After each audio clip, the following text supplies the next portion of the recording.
Greetings and welcome to Photoshop Techniques, Real-Life Examples with Larry Vogel. In this series of videos, I will be sharing with you Photoshop techniques as solutions to real-life images with specific problems. Some of the images in this series will be from files submitted to me by photographers for my critique sessions. I have been holding monthly critique sessions for over 30 years now. During these sessions, I have helped hundreds of photographers improve the quality of their photographs through group critiques and offering image processing solutions through Photoshop. During this time, I have gathered together thousands of real-life images from past critique participants.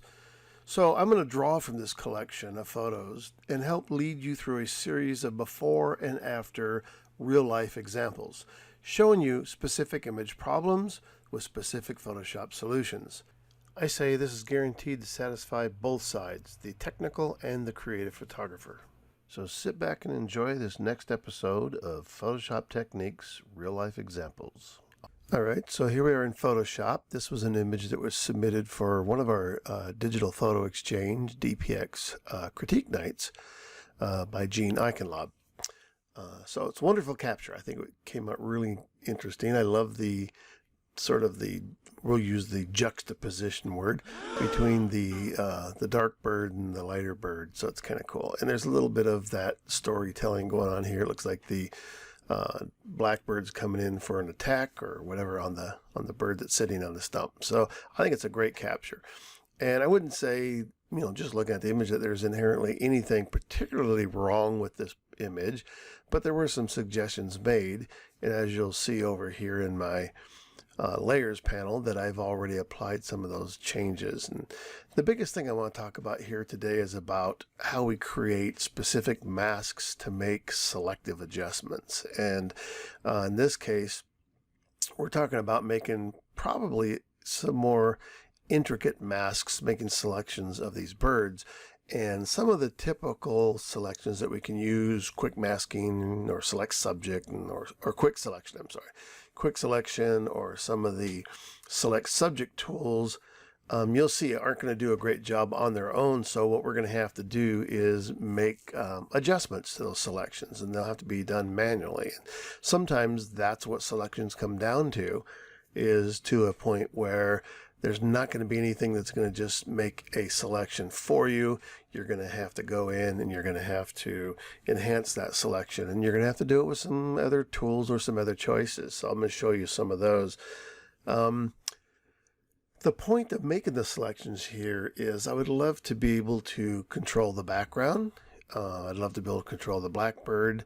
I'd love to control the white or the lighter bird, and I'd love to control that stump all separately. And so that's the goal, is to be able to create a mask that would allow us to control each of those things individually. So I'm going to begin with just a general sort of overall selection where I can separate out the two birds and the stump from the background. Now, if I zoom in here, you'll see one thing that is going to make this selection, or this type of selection, necessary too, is there's a lot of noise in this background. And when we have noisy backgrounds, because this was shot at a higher ISO, when we have noisy backgrounds and we want to remove that noise, it can be a little bit tricky that we end up losing details in the birds. So noise removal can be a very tricky thing, and so sometimes a mask will help there, but I'll show you the noise removal at the very end. The most important thing here is I want to begin this process by beginning those selections of the two birds and the stump. So if I come over here to the side here where we're looking at the toolbar, you'll see there is a selection for object selection, quick selection, or the magic wand. And sometimes the magic wand is referred to as the tragic wand, because it is just one of those complicated tools where you'll see if I select the magic wand, up here I got to select the tolerance. What range is it going to pick? And you click and it selects some pixels, and it's not enough or it's too much. And it's way more complicated than it needs to be. There are situations where this comes in handy, but this would not be one of them. I could use the quick selection tool, and I want to make sure here on my background layer I have that selected. Now normally in my workflow I would create this second layer as you see here and do any retouching to that layer before I move on. It looks like Jean has already done, you know, all of her retouching ahead of time. I don't see anything here necessarily that I would probably retouch out at this point. So I'll go ahead and select that second layer, and I'm going to show you a little bit later on about how I'm going to use that layer also for the noise removal. So if I use the quick selection, it works by simply just clicking and dragging out that selection of the bird. Okay, so that's one way. If I deselect that, Control or Command D, and I under the side here where the tool is, I have an option also to do object selection. Now, object selection will allow me, if you look at we always talk about this when we select a tool, make sure we look up here at the tool options. And you'll see up here under this option in particular, I have a mode here of rectangle, or I have a mode for lasso. And so if I use the rectangle mode, what that's saying is, let's make a selection over that object, right? So I'm going to say, here's where I want you to look for my object. And when I let go, it's going to go into a calculation mode, and it's going to try to find the edges of that bird compared to the background. And once it makes that selection, the one thing we want to really be careful of is when we're zoomed out or we're looking at it, say full screen like this, a lot of times our selections will look pretty good. And in reality, once the selection is made, we'll zoom in on it and take a look at the edges. Now, this looks like it's way better than the quick selection selection was. But now let me go ahead and zoom in on this. Let me zoom in there and do a little look around the edges. And you'll see that these little points inside of between where the feathers and the background kind of merge, each one of those little V points, it seems like, and I've done this several times with bird images, it has a hard time finding those details. Here it did a pretty good job, surprisingly. And as we look around the edges, this all looks pretty good. And I'll zoom in a little bit more, there's a little bit of an edge here where it's missed this edge here. So it's not seeing that as an edge that it's going to pick up on its own. So there's a lot of ways that we can add to and take away from the selection. So like this edge here of the bird's wing, I need to add that to my selection. This area here, these little V points where the background shows through, I need to take those away from my selection. Now there's a lot of ways of doing this. One quick way is to use the polygonal tool, polygonal lasso tool, whatever you want to call it. It's an odd word, right? So the engineers came up with this idea, polygonal lasso tool. Wait a minute, what? All right, let's see if we can solve this polygonal debate once and for all. Polygonal. What'd she say? Polygonal. I think I heard her say polygonal. Polygonal. All right, it's settled. The word is polygonal. Okay, so I'm going to grab the polygonal lasso tool. And again, up here in the options bar, we have these sets of selections where we can either make a new selection. We don't want to do that because then we're going to lose our initial selection. In this case, I have to choose between add to. This is my add to the selection. And the next one over is subtract from the selection. Now, this area of the wing, like I said a minute ago, I want to add that to my selection. And whether I'm adding or subtracting is going to also give me a clue where I need to use this particular tool. So I want to add to the selection, so I need to be inside the selection. I'm going to click once, and that gives me a starting point. You'll see that the polygonal tool, it creates a starting point, and wherever I stretch this out to, it'll draw an exact straight line, right? So what I'm going to do is I'm going to then click right about where the edge of his wing is and follow the shape. Now I can click as many times as I find necessary to be able to create that edge. And once I'm back to the inside, the goal here is to bring the tool back to its starting point, and you'll see that little circle appears below the icon of the tool. Now, sometimes it's hard to find that if you're zoomed out, but one thing I'll mention here is if you hold down the Control or Command, you'll see that little circle appears. So looking right there, there's a circle. So no matter where this tool is sitting right now, I'll click, as long as I'm holding down the Control or Command key, when I click on it, it'll automatically connect back to that starting point. Right? So that's the way that's done.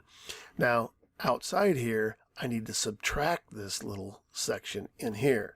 So I could either go up here and switch from add to or take away, or if I hold down the Alt or Option key, you'll see that little icon for the tool has a plus next to it, but if I hold down Alt or Option, it goes to a minus. All right, so I want to take this section away. So I need to start on the outside of the selection. I'm going to click once out here. Remember, there's my tool. I'm going to then click right on the edge here. I'm going to circle around this inside edge here, come back out to here, and hold down the I'm still holding down the Alt or Option, and I'm now going to reach over and click Control or Command, and that'll click it back. And there you see that area has now been, or it'll finish my selection, has now been removed. So you can do this very quickly again. So I'm going to hold down Alt or Option, click here, come up to here, around to here, down to here, down to here, hold down the Control or Command. There it is again. And I would need to do that on every one of these areas. And now this is going to be can be very time consuming to do, but we want to make a mask where we can definitely separate this bird from the background, which is going to give us control over each area individually. That's what we're looking for. So there are a lot of spaces where I need to do this around the edges of the wing. So in lieu of spending all day doing this on the video, I'm going to go ahead and show you the selection that I've already made. Now, one thing I will mention too, that's using the polygonal tool. You can also go in and you can use the lasso tool. Like if you have something that's a little bit, more freehand drawing, that would work just as well. Again, I can hold down the Alt or Option key to select minus, and now wherever I draw around this edge is going to give me that same selection. You gotta be careful because trying to do these straight edges can be a bit tricky, but maybe I can do it with my tool. So that one worked pretty good. Now the other option too, and I'm just going to barely touch on this because using what we're going to call the dreaded pin tool. Oh, no. This did not happen. No. We can make even more customized selections, and maybe I'll do a little video later on the pin tool and how to use that, but I'll go over it kind of quickly here just to show you. This is another option for adding or subtracting from an existing selection here. Once again, I have this outside, or I need to take away this selection between the wings. And so what I'm going to do is I'm going to click on the outside as my starting point. So when I click, I get a beginning point for my tool, or my pin tool. I'm going to click once inside of here, and you'll see it's going to keep connecting each time I do it. Kind of similar to the polygonal tool in that I can keep creating more points. But the cool thing about this pin tool is when I come to an area that has this curve, I am going to click, hold down the mouse, don't let go of it yet, and drag out these handles. And look what the handle does. Wow. It bends that line back there. So I can create these little perfect radiuses that would be hard to do with the polygonal tool, because the polygonal tool can only create those straight lines. So the goal here then is just like the polygonal tool to connect these two together. So I'll make another dot, and back you see I get the little round circle telling me that I'm going to close the loop. I'm going to click there, and now I have a path around that area, but it hasn't become a selection yet. If we go back up to the top here where the toolbar options are, or the tool options, is I'm going to go up here to say make selection. And here's where you got to be careful. It gives me an option here. Do I want to make a new selection? Now, if I turn that little path into a new selection, I'm going to lose my other path. Now, I could use my Control or Command Z to back up and get back. But what I'm going to do here is I want to make sure that I make the right selection. So I don't want a new selection. And I don't want to add to my selection. I want to subtract from my selection. So I'm going to click that radial button. I'm going to leave the default 0.5 feather on the radius and just say OK. And you'll see that path now has become part of the selection and has now removed that space between the wing there.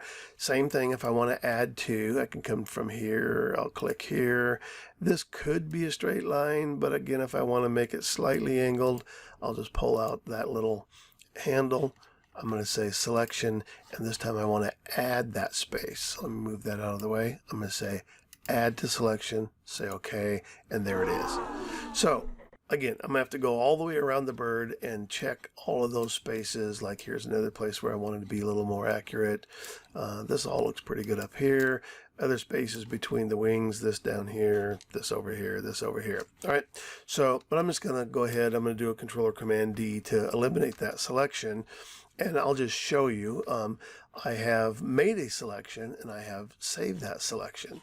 So remember, whenever you spend a bunch of time like this is going to require for making a selection around both of these birds and the stump, I'm going to go ahead and go up to select, and I'm going to tell it to save that selection, give it a name, and it will appear on that list. So like I said, I've already loaded some in, so I'm going to go to load selection, and you'll see that I've made a few different, or two different selections. There's 2 birds and 2 birds plus the stump. So let me go ahead and do that, and I'm going to load that now as a selection. And you'll see now I have an accurate selection around the black bird, an accurate selection around the light bird, and also an accurate selection around this stump. So we may have mentioned this before in some of the previous videos, but it's always worth mentioning. When we have an active selection and we add an adjustment layer, so I'm going to come down here and say let's add a curve adjustment layer. When we have that active selection and we add the adjustment layer, we automatically get a mask. So let me alter option, click on the mask thumbnail, and you'll see, let me close this out, there's my mask, right? So remember with the mask again, that black conceals and white reveals. So in this case, this is going to give me a curve adjustment that's going to affect the 2 birds in the stump. And I also have an option, if I double click on that thumbnail of the mask, I also have this option to invert the mask, or I can do Control or Command I, but if I do it here, invert, I now get an exact opposite of that mask. Now remember, white reveals, black conceals. This would now give me a curve adjustment that will allow me to darken or affect the background. I can darken or lighten the background, and it won't affect the birds. So let me show you what that looks like. I'm going to click over here on this alter option on the mask thumbnail. Here we are back. I'm going to open up my properties panel for my curve, and here I'm going to darken the background, or I can lighten the background. So it's up to you. You can make your own decisions, but here in this case, right now I'm going to leave this curve unadjusted for now, and you'll see I've already made one up here. So what I'm going to do is I'm going to go ahead and just throw out this new one that I just made, because I've already got one up here with that same adjustment. Now that's going to give me control over the background. If I look up at this next curve, what I want to do is I actually want to lighten up these birds, because one of my goals is always to separate that kind of lighting between the main subject and what we would in this case call this background. And typically I want more light on the subject than I have on the background. So what I would like to do is lighten up the birds. I think the stump, the lighting looks okay on it, just like it is. So you'll see, let me just show you what that mask looks like. So here is the mask of the 2 birds. If I double click on that thumbnail, here's the properties panel. You'll notice that I do have a feather adjustment here. No pun intended on the bird with feathers, but here it is. So it's a hard edge mask to start with. And when we use the feather adjustment inside the properties panel, it makes a non-destructive feathering adjustment, right? So we get a much softer edge, and this is what will keep it from looking like it's been cut out. So typically we want to make this feather adjustment after we've made our curve adjustment, which will then we'll be able to be looking at the image while we do it, so we'll know how much feather we need to apply. Because if you just try to guess by a number, you're not going to be very accurate about it. So let me show you how this mask was made. As I mentioned earlier, here's our original mask here. If I just duplicate this curve adjustment here, so if I do a Control or Command J, I have a duplicate layer now that has the exact same mask on it. I've already mentioned to you that that mask is not going to work for affecting the birds. So what I need to do here now is I need to invert that, Control or Command I, or I can go to the Properties panel. Now, what I want is a mask that's going to affect the two birds, but I want to leave the stump alone. So here's, I think, a great way. There's probably several ways. Like I always tell everybody, there's many ways to accomplish the same thing in Photoshop. I'm going to show you one way to do this. I'm going to go ahead and make this layer visible, and I'm going to go ahead and reset this curve so that it doesn't have an effect on the image to start with. Now remember, this mask is going to allow me to affect the birds in the stump. So I'm going to, you'll see here, I can lighten up the birds and I can lighten up the stump, or I could choose to darken them. But here's my lighten move. Now what I want to do is, and the only reason I'm pulling this up to brighten the image to start with is, I want to eliminate the stump from this adjustment or from this mask. And probably the best way to do this is, I'll go ahead and zoom in on this, and I'm going to look at that stump. I could use anything to make a selection, or I think the easier way to do this is select the brush tool, make sure that I have black in as a foreground brush, or as a foreground color. That's what color my brush will paint with. And if we look at the mask, you can see I want to paint out this white area. So as I paint with black, it's going to remove that curve adjustment from that particular area. So what I want to do now is, I'm also going to look up here at my tool options. I'm going to make sure I have a fairly hard brush. I need to be able to paint around these bird feet areas here. And I don't know how big of a deal it's going to be if I included the foot here or not. We'll see. So let me go ahead and do that. So I'm going to begin just by painting out this, and you'll see that the stump gets darker. And just for the general area, until I get into an area where it's really close to the bird, I can paint with a fairly large brush. Now I'm using my bracket keys. Remember, that's another way. Left and right bracket key. Left key makes the left bracket key makes the brush smaller, and the right bracket key makes the brush larger. So if I want to try to be real accurate and paint around these feet, I can. But let's just, for an example, take a look at the, if I paint over those, the feet are going to get a little bit darker, but I don't know that it looks like it's that bad. I might have a problem there, but we'll see once I blur it. Here's the great thing about masking, is painting with black, or I just hit the X key or use the little reverse symbol here. I can reverse from black to white, back and forth, right? So if I decide that this would look better if it was still white, I can always switch back, or I mean still lighter, I could always switch back to white, make a really small brush, and paint right around those little feet, making sure that I don't have any halos showing. Okay, so that looks pretty good. And then back over here, I have, again, I'm going to switch back to black with the X key, make a little bit larger brush with my bracket key, right bracket key, and I'm going to paint right around the edge of this stump here where it's much closer to the feet. And I can make it smaller so I can get into this real little tight area. And I could try making a selection there, and I suppose that might have worked pretty well too. And so now let's take a look at that mask. And this happens a lot. You'll see, because we're barely changing or lightening and darkening the image through here, but you'll see a lot of times, and this is why it's worth coming in and looking at that mask. So again, Alter Option to look at the mask. I'm going to make this a little larger just to be sure that I'm painting out any of those areas and not leaving these little holes in there, right? Because those are going to be areas that are still going to end up being affected by the curve adjustment. So there's the feet, and let me look back here again. I'm going to turn this off and on. So I do have that little area between the feet where it's blacked out, and the feet, it looks like this is all foot here. So, and the other foot, yeah, so everything looks good there. What I might want to do is get a little bit closer right here and right here. So now let me zoom out. Now when I turn this particular adjustment layer off and on, you'll see that it's only affecting the two birds. Okay? Alrighty. So that's that adjustment. Now that's going to also be a duplicate of what I've already done up here. So let me throw that out. I've already done all this work ahead of time, so that's what you're seeing on these adjustment layers.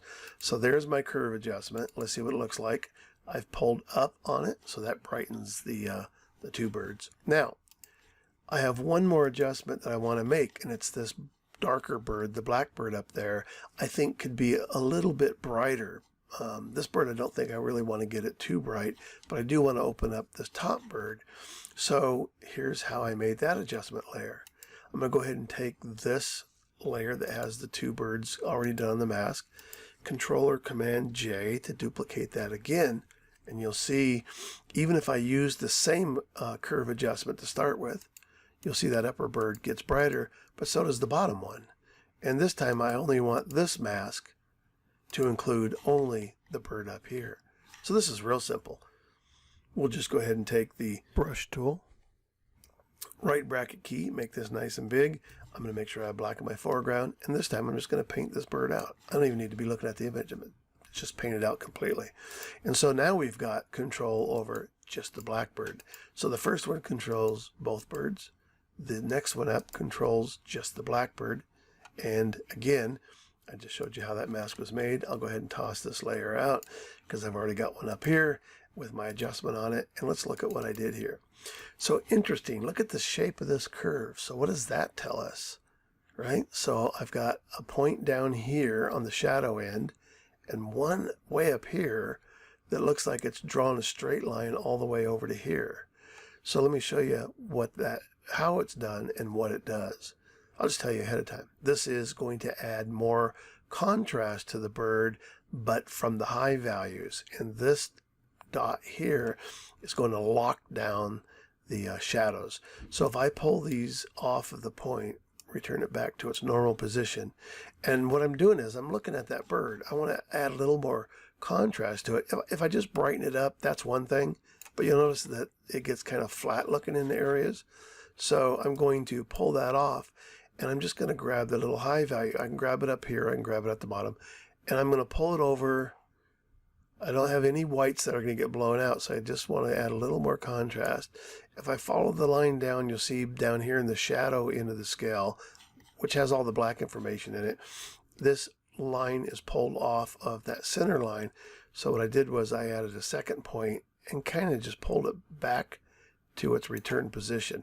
Now if I open up this bottom part here, I can use my input-output numbers that'll actually tell me when I've actually returned that right back. So you'll see if I have input of 38, output of 38, that means this area of the image or this area of the curve has had no adjustment to it at all. So we've put it right back where it was before. And now if I turn that off and on, we have an increase in contrast. If I want this to maybe show a little bit of increase, I can bring it up just a bit. And one way to control that is rather than trying to grab that and pull it up or down, you can use the arrow keys on your keyboard. So if you have an up arrow key or a down, pull it down or raise it up. And while I'm doing that, I want to be looking at the image. And it's always useful to go back up and turn the eyeball, the layer visibility off and on to see what you've done. And that looks pretty good. All right. So that's pretty much controlling the two birds separately by these two curve adjustments with two separate masks. But the cool thing is this all started from the original mask, which included really a separation of the two birds, the stump and the background. And then that became the secondary mask where I painted out the stump because I decided I didn't want to change it, and then back up, duplicate it, and then painting out the lower bird. So then that way only this bird is getting the effect on it. And that was all without having to keep making new selections. They were all made from the original background mask. So think about that. I don't have to keep making those masks over and over again. In this case, I'm able to use the original first mask and do additional painting to help control that. So now let's go back and look at this background layer and see what we can do here. And you'll see here when I turn this off and on, I've darkened the background layer just a little bit. It provides a little more separation between the bird and the background, and that's optional. In this case, the background's already fairly dark. But again, I just want to show you that that can be done and can also be an option. One of the last things I did in terms of adjustment layers, and I'll do this a lot, is there's a curve adjustment that I've added to the top up here, and it's just labeled as a final contrast adjustment. And I'll do that a lot of times just to make sure that I have proper contrast set. And if we look at that particular curve, kind of almost that same sort of curve where I've added a little contrast to it by holding the shadows but brightening. And this has no mask on it, it's all white. So this effect is really taking that sort of established lightness and darkness between the background and the birds and lightening or darkening or adding contrast to the overall image. And that's what that layer is doing, is just sort of adding a last level of brightening and also a last level of contrast to the image. Now, here is our bonus technique. All right, we got all of this noise in the background. And as I mentioned earlier, there's quite a bit of noise there, and to remove that noise without losing detail in the bird is the trick. And here's where I'm going to do it. I have this background copy layer, and you're going to see here that I've already made it a smart object, right? So we haven't talked that much about smart objects yet, but smart objects are things that we use. I'll open this up just to show you what I've done. When we create a smart object on a layer, so I'm going to come down here and just show you how that's done. Duplicate the layer, right click, and here it is right here, convert to smart object. So you might be asking yourself, what is a smart object? Well, when I create that smart object, the only thing that indicates that it's a smart object is this little icon in the lower right hand corner. And the cool thing about smart objects is, one of them is when we add a filter or a plugin to it, and in this case I'm going to use Topaz Labs, and I'm going to use their denoise because it's actually a very cool adjustment. But you'll see, without going through all of the adjustments inside Topaz, you'll see that when we add a plugin or a filter, it becomes a smart filter. And smart filters, in this case, I've added the denoise. I have it turned off right now, so you're not seeing the effect of it. Let me turn that on. Wow. And there you'll see what it can do. Wait a minute. Look at what? that. I mean, here's our before. I mean, this is after. Here's before. There's all the noise, and there it is removed. And if you'll watch this detail, like right in here, these fine feathers, before and after, it actually even looks a little bit sharper. So let me show you what a smart filter does. I'm going to double click on that Topaz denoise adjustment. Now these Topaz filters or plugins are promoted as AI plugins, artificial intelligence. And the idea behind that is these things are so smart that they will go in and they will look for areas that have high detail, low detail, and they will try to determine a formula that's going to help remove the noise without losing the detail. And you'll see our adjustments over here. We have several different algorithms for doing that: standard, clear, low light, severe noise. Here's the settings for the particular one that I chose was clear. And we can also enhance the sharpness. So on remove noise, we have low, medium, or high. And on enhance sharpness, we have a low and high. And then back down here in the post-processing, if we need to remove any additional color noise, there's that adjustment. This has already been done early on, so I didn't need any of that.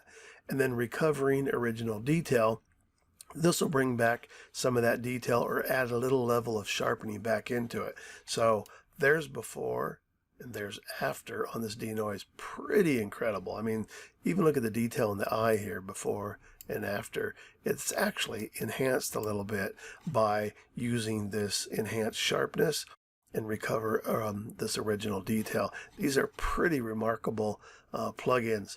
So once we're done, we would just say apply, and then it's going to run through and run through the processing and create the application. Now, one thing about these Topaz filters is they are it will feel like they run very slow, but it's because they are doing so many calculations to figure all this stuff out that it'll take a while to run. So don't be discouraged by how long it takes. Be encouraged by the results. And this is pretty incredible. I'm going to hit cancel because I have already processed it. And you'll see back out here, my Topaz denoise AI smart filters already applied. Again, before and after. So let me zoom back out and let's take a look at this image where we started from, right there, and where we ended up, right there. Wow. Pretty amazing. And Nothing extremely difficult here, maybe a little more time consuming, but learning a little bit about masks in the process. Selections and masks. That's what makes Photoshop so powerful. Alright, so thanks to Gene Eichelop for submitting this image for our DPX. If you're interested in those critique nights, be sure to stay tuned in here at the very end. There'll be links to the DPX meetup site. Thanks a lot for tuning in again. Okay, so there you are, another episode of Photoshop Techniques, Real Life Examples with me. I'm Larry Vogel. Thanks for tuning in, and always be sure to like, share, and subscribe.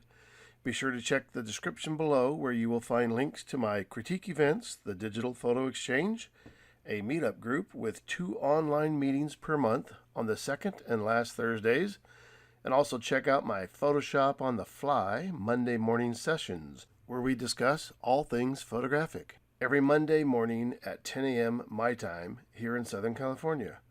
Be sure to look for the links below in the description, and until next time, stay creative, be inspired, and be an inspiration to others.